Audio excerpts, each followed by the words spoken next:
अस्सलामुअलैकुम नाज़रीन, आप देख रहे हैं मुबश्शिर लुकमान यूट्यूब चैनल। मैं हूँ समीना राना। हमारे साथ तशरीफ़ रखते हैं मुबश्शिर लुकमान साहब। अस्सलाम वालेकुम सर, कैसे हैं आप? वालेकुम अस्सलाम, अल्लाह का शुक्र है, आप सुनाएँ? जी sir, I am all good.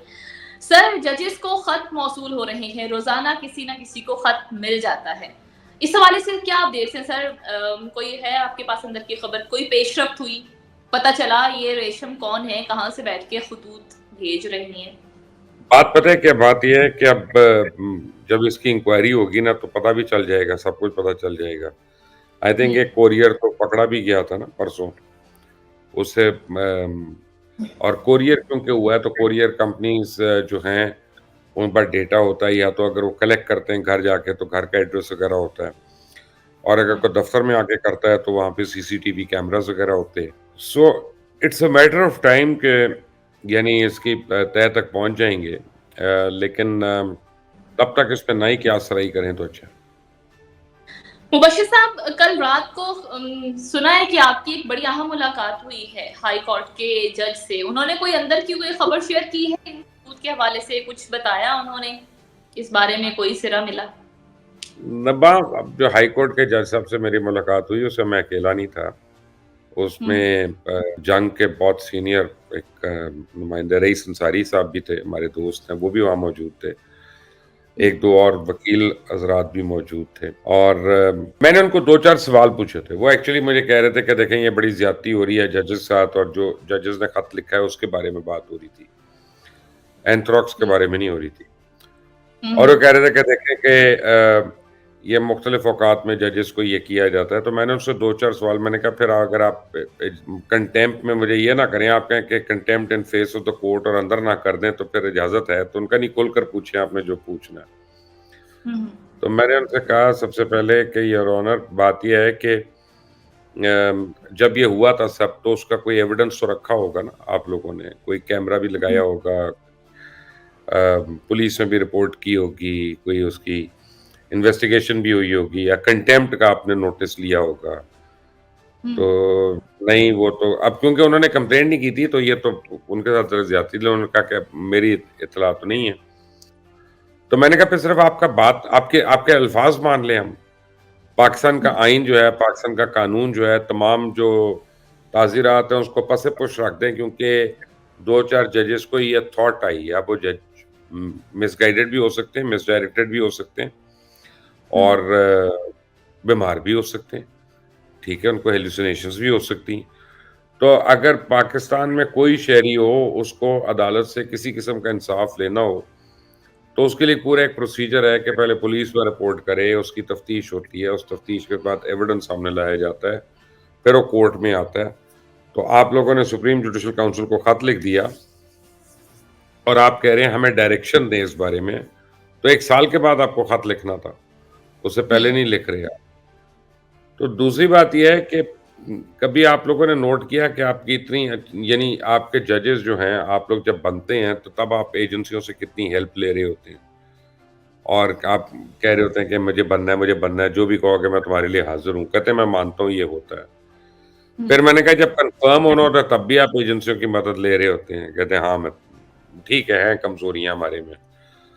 तो मैंने कहा जब वो अपनी मर्ज़ी करते हैं तो फिर आप लोगों को बुरा लगता है। फिर आप कहते हैं कि जी हमारी द कहाँ गई हमारी सॉवरेनिटी कहाँ गई और अदलिया का जो वक़ार है वो कहाँ चला गया।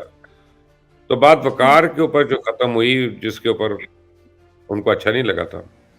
मैंने कहा कि अच्छा, आपने देखा है कि 144 नंबर पे आती है पाकिस्तान की अदलिया हुँ, और अक्सर आपके केसेज़ में जिसको इन्होंने एक्नॉलेज किया मैंने कहा पूरी दुनिया के कोर्ट्स के हवाले दिए जा रहे होते हैं।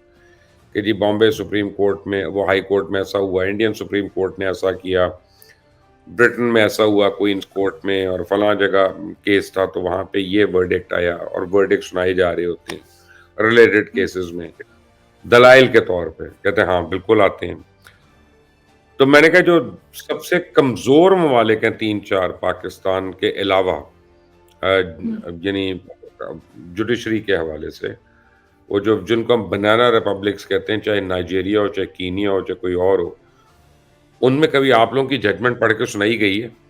कि जनाब हुँ, क्योंकि पाकिस्तान के सुप्रीम कोर्ट में या हाई कोर्ट में या किसी ऑनरेबल कोर्ट में ये जजमेंट आई थी, तो इसको यहाँ पे आप देखें इम्प्लीमेंट करें। मैंने कहा अगर है तो मुझे भी एजुकेट कर दें। तो कहते हैं क्या मतलब है आपका, इतनी हमारी बुरी जजमेंट्स है। मैं कहा सर मैं तो नहीं कह सकता, वो भी एक जज साहब के सामने बैठ के, लेकिन अब आप खुद ही सोचें कि इतनी हिस्टोरिकल जजमेंट्स आपकी कि एक जगह भी कोर्ट नहीं हो सकती। तो राइट। अपने इल्ज़ामात दूसरों को मत डालें, और जब तक जजेस खुद सही नहीं होते, वो और जब वो आएँगे सिफ़ारिशों से आएँगे और लॉबिंग से आएँगे। अब देखा ना, कल इतनी बड़ी खबर थी, कल chief justice Peshawar high court ने खत लिखा है चीफ जस्टिस सुप्रीम कोर्ट को, और मैंने तो सोशल मीडिया पे देखा है वो खत। आई बिलीव कि वो खत सही है। I mean I can be wrong, but I believe वो सही है। और उसमें उन्होंने इतनी कड़ी ज़रबें लगाई हैं सुप्रीम कोर्ट के चीफ जस्टिस पे जिसको हद नहीं है। उनका पहला जुमला ही ऐसा है कि जनाब आप जो अपॉइंटमेंट्स कर रहे हैं जजेस की, ये नेपोटिज्म पे बेस्ड है, और इसमें ये और इसमें वो है, इसमें वो है। तो बकायदा एक चार्जशीट है। पीछे क्या रह गया? पीछे क्या रह गया? अब सवाल ये पैदा होता है कि आपके अपने जजेस, सीनियर मोस्ट जजेस के ऊपर ये इल्ज़ामात लगा रहे हैं, तो आप क्या समझते हैं कि आपका वक़ार बुलंद होगा? आई rest my case, I don't think so. Right. तो अभी अदलिया को और झटके लगेंगे, क्योंकि ये खुद एक दूसरे के खिलाफ कर रहे हैं। ये खुद एक दूसरे की रिस्पेक्ट नहीं कर रहे। इनमें आपस में टोलियां बनी हुई हैं, ग्रोहबंदियां हैं। काश ये ज़ाती मफादात से ऊपर आके आईनी और कानूनी मफाद पे रहें।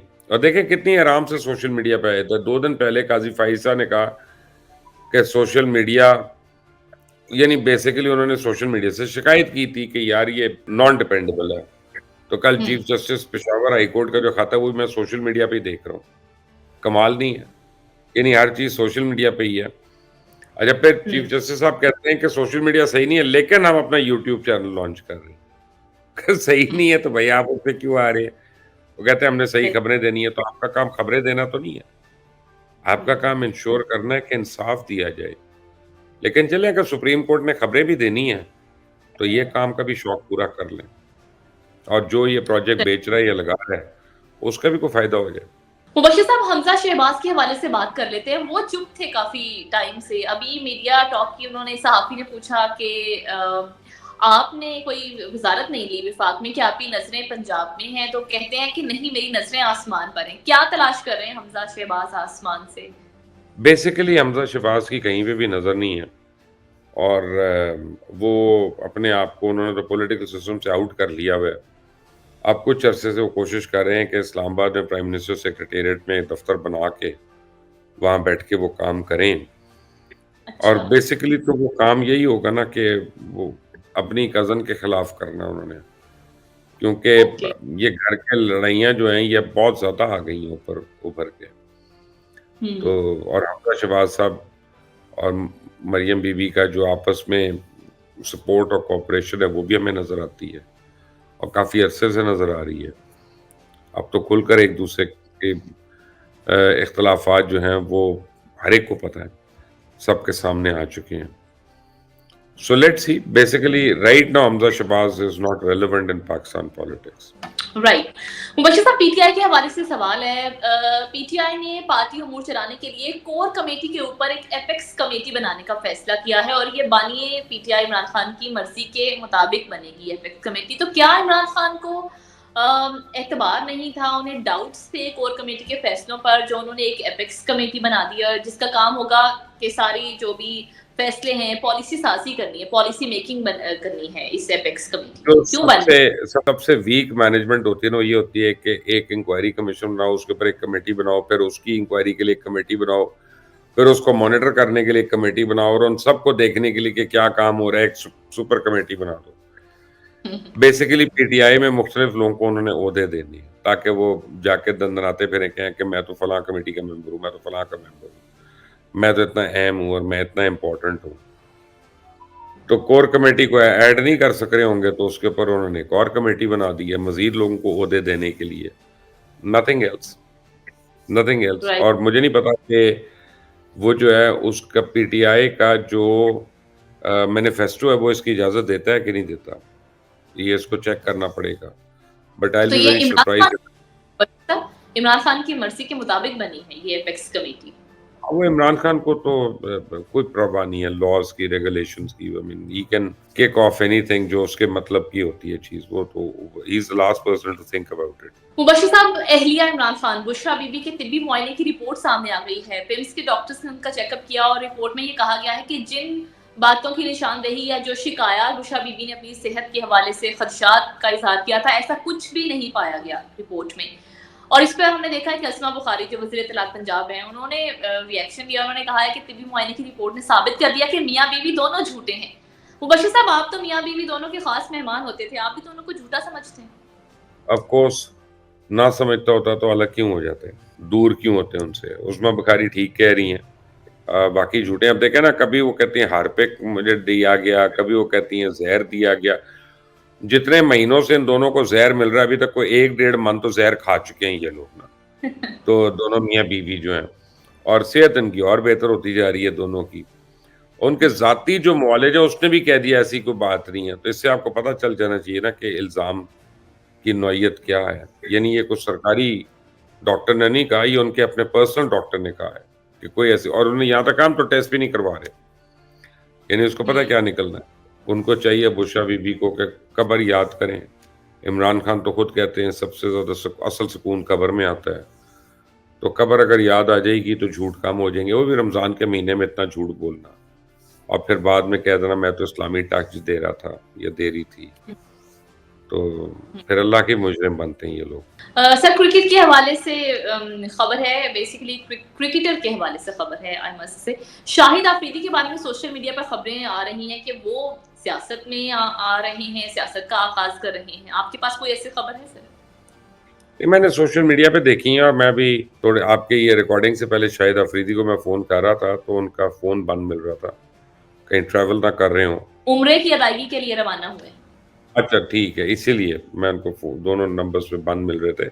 Shahida Afridi is a very popular person, और पाकिस्तान में उनका बहुत एक उनकी रिस्पेक्ट है, लोग उनको पसंद करते हैं, और एक गुड लुकिंग आदमी है, you know he if he comes into politics. मैंने उनसे काफ़ी पहले पूछा था एक दफ़ा, हम फ्लाइट में एक साथ थे, तो शायद ने कहा कि मुझे बड़े लोग कहते हैं जी मेरा नहीं दिल मानता। तो मैंने कहा इमरान खान भी यही कहते थे, पहले कई साल ये कहते थे, उस बाद आ गए थे। तो आप भी आ जाएँगे, बस आपसे मेरी ये दुआ है कि इतने झूठ ना बोलना जितना आपका हीरो बोलता है। तो हँस पड़े उस पे, उन्होंने कोई जवाब नहीं दिया कि बोलता है कि नहीं बोलता। लेकिन ये है कि I think it will be a good addition. अब यंगस्टर्स को आना चाहिए, and he is a young person. थक गए लोग इन बूढ़ों को देख-देख के, बाबों को देख-देख के, सारे इनकी उम्र के तो फिरौन भी गुज़र गए हैं। सर, लोगों ने क्रिकेटर भी तो आजमा लिए ना, तो अब एक और क्रिकेटर आप समझते हैं आजमाना चाहिए? नहीं, नहीं, सब बहुत बड़ी तादाद है जो समझती है कि he is a good person for it. एक बहुत बड़ी तादाद ये समझती है कि Imran is a right politician. So ये कहना कि आज़मा लिया और ख़त्म हो गया, no that's not right. But at the same time जितने ज़्यादा ऑप्शंस आएँगे उतना अच्छा है ना, लोगों के पास ऑप्शंस होंगे। तभी क्या कहते हैं कि ऑप्शन नहीं है, तो चलें ऑप्शंस तो आए ना कम से कम। सही, सही। मुबश्शिर साहब, क्रिकेट के हवाले से खबर है, ये इंडियन क्रिकेट के हवाले से बेसिकली खबर है। कुछ खबरें मीडिया में इस तरह की आ रही हैं कि क्रिकेटर्स के दरमियान में तल्ख़ कलामी है। कैप्टन हैं रोहित शर्मा और हार्दिक पांड्या, इनके दरमियान ताल्लुकात सही नहीं हैं, और इन खराब ताल्लुकात को ये समझा जा रहा है कि ये इंडिया की क्रिकेट टीम के लिए अच्छा शगुन नहीं है। सर, आपके पास कोई इस तरह की खबर है? नहीं, मेरे पास नहीं है, लेकिन ये है कि मुझे ये पता है कि उनके यहाँ इंटरनली काफ़ी अपना शॉर्ट सर्किटिंग हो रही है। इंडियन ड्रेसिंग रूम जो है, उसमें काफ़ी स्पार्किंग है। और देखें असल में इंडिया की जो क्रिकेट टीम है ना, वो कमर्शियली एक बहुत बड़ा प्रोजेक्ट है, एंड उस पे कमर्शियल एंडोर्समेंट्स जो उनकी, उनके जो कॉन्ट्रैक्ट्स हैं वो सारे, वो आई मीन हमारी सोच से बाहर है, वो कितने ज़्यादा हैं उसमें और कितना अमाउंट है। तो हर एक की ख़्वाहिश होती है कि ये मैं इसका हकदार हूँ और ये मेरा, और ये अमाउंट हो, मैंने 2 साल और खेलना है तो मैं ये कर लूँ। तो उसमें ये फ्रिक्शंस जो हैं, ये कोई ऐसी बड़ी बात नहीं है। आई मीन इंसानी नेचर है, ह्यूमन नेचर है। बट जहाँ तक ताल्लुक है वर्ल्ड कप का, तो मुझे तो वैसे ही नहीं लगता कि इंडियन टीम का कोई ज़्यादा स्कोप है। तो मुझे तो पाकिस्तान टीम का भी नहीं लगता खैर। लेकिन इंडिया की टीम जब इंडिया से बाहर खेलती है, तो फिर तो उसके हर मैच में लाले ही होते हैं। राइट, मुबश्शिर साहब, मेरा आखिरी सवाल है। वज़ीर-ए-आज़म शहबाज शरीफ 3 रोज़ा सरकारी दौरे पर जा रहे हैं सऊदी अरब, और वज़ीर-ए-आज़म बनने के बाद ये पहला गैर मुल्की दौरा है। कितना इम्पोर्टेंट है ये विज़िट वज़ीर-ए-आज़म का? और ये भी कहा जा रहा है कि सऊदी अरब की जानिब से कोई इस तरह की खबर सामने आई है कि रेको डिक में वो बड़ी सरमायाकारी करना चाहते हैं। रेको डिक में सऊदी अरेबिया जो $1 बिलियन लगाना चाहता है, और वो उसके एवज़ वफाकी हुकूमत के 30% शेयर्स हैं रेको डिक में, वो लेना चाहता है। 30% का भी मतलब है कि पता नहीं $100 बिलियन या कितने के अपना वो शेयर्स हैं, और अगर हुकूमत उसको 1 बिलियन में देना चाहती है, तो यही बता सकते हैं कि इसमें कितनी अकल की बात है और कितना लॉजिक की बात है, और इसके बाद क्या रह जाएगा इनके पास बेचने को। इनको प्राइस भी नहीं लगवानी आती, अपनी सिल्वरवेयर बेचते भी इनको समझ नहीं आता कि कितने का बेचें। तो बेसिकली सऊदी ट्रिप का तो मतलब है हाथ फैलाना और माँगना वहाँ पे।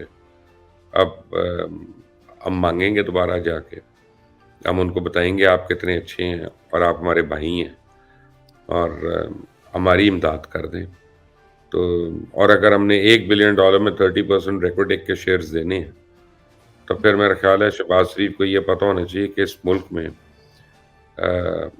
उनकी कभी भी इज़्ज़त नहीं होगी। लोगों को जब पता चल जाएगी असलियत, तो फिर वो सिर्फ़ लान-तान उनको मिलेगी इस बात पे। राइट। बहुत शुक्रिया मुबश्शिर साहब, आपकी कीमती वक़्त। नाज़रीन, इसके साथ ही हमारा आज का ये व्लॉग खत्म हुआ। अगर आपको ये वीडियो पसंद आया तो इसे लाइक कीजिए, शेयर कीजिए और हमारे चैनल को सब्सक्राइब करना मत भूलें। इजाज़त दें, अल्लाह ने के बाद।